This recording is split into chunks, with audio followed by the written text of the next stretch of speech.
Right. ఇక అఘోరి నాగసాధు అన్నంత పనే చేశారా?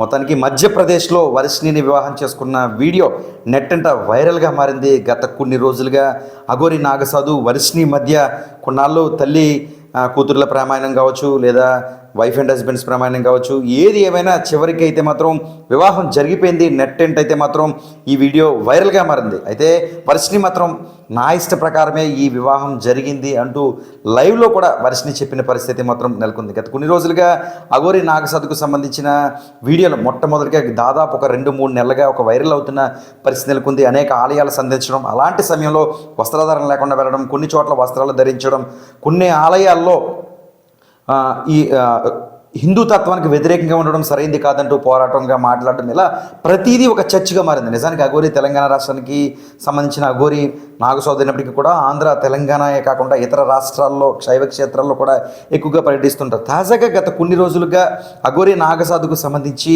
శ్రీవర్షిణి మధ్య ఏం జరుగుతుంది?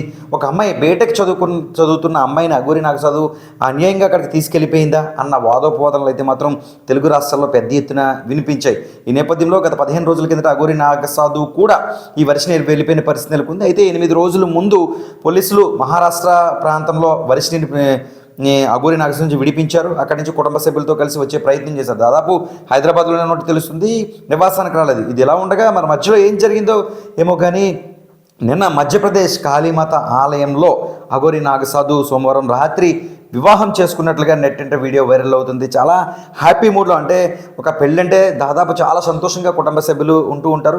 అక్కడ ఉన్న బృందం అంటే ఆధ్యాత్మిక బృందం అంతా కూడా మేళ తాళాలతో బాజా భజంత్రీలు ఉండడం, ఈ కళ్యాణం కమనీయంగా నిర్వహించారు అంటూ అఘోరి నాగసాధు, అదేవిధంగా వర్షిణి కూడా మీడియా ముఖంగా కొన్ని ఛానల్స్ సంబంధించిన లైవ్లో కూడా ప్రత్యేకంగా పేర్కొన్నారు.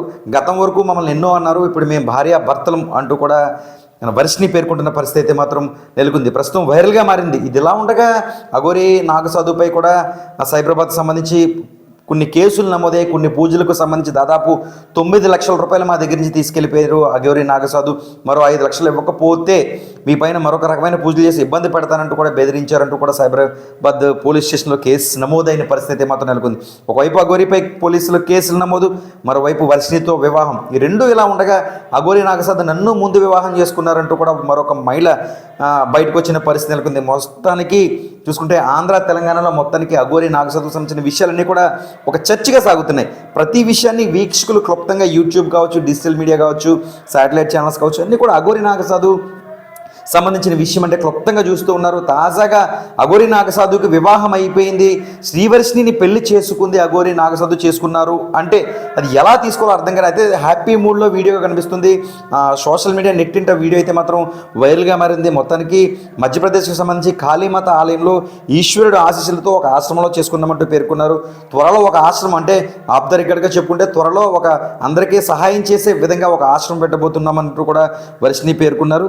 ఎక్కడ నాగసాధు మాట్లాడుతూ ఎక్కడ అన్యాయం జరుగుతుంది, ముఖ్యంగా గోవులను ఎక్కడ ఇబ్బంది పెడుతూ అక్కడికి వచ్చి ప్రశ్నించడం జరుగుతుంది, హిందూ తత్వం మీద సమస్య వస్తే పోరాటం జరుగుతుంది, హిందూ ఆలయాల్లో హిందువులకు సంబంధించిన దేవుళ్ళు మాత్రమే ఉండాలంటూ పోరాటం చేస్తామంటూ కూడా అఘోరి నాగసాధు చెబుతున్నారు. మొత్తానికి నాగసాధు అంటే ఏంటి, నాగసాధు ఎలా ఉంటారు, నాగసాధు విధి విధానాలు ఏంటి, నిజానికి మనుషులకు కనిపిస్తారా, ఆత్మతో మాత్రమే ఎగరగలే శక్తి నాగసాధులకు ఉంటుందంటూ కూడా గతంలో ఒక ప్రచారం జరిగేది. అదే ప్రస్తుతం అయితే మాత్రం తెలంగాణ, ఏపీలో ఈ నాగసాధు గత కొన్ని రోజులుగా తిరగడం, ఆ తర్వాత ప్రేమ వ్యవహారం కావచ్చు, ఆధ్యాత్మిక వ్యవహారం కావచ్చు, మొత్తానికి ఒక చర్చనీయాంశంగా అయితే మారింది.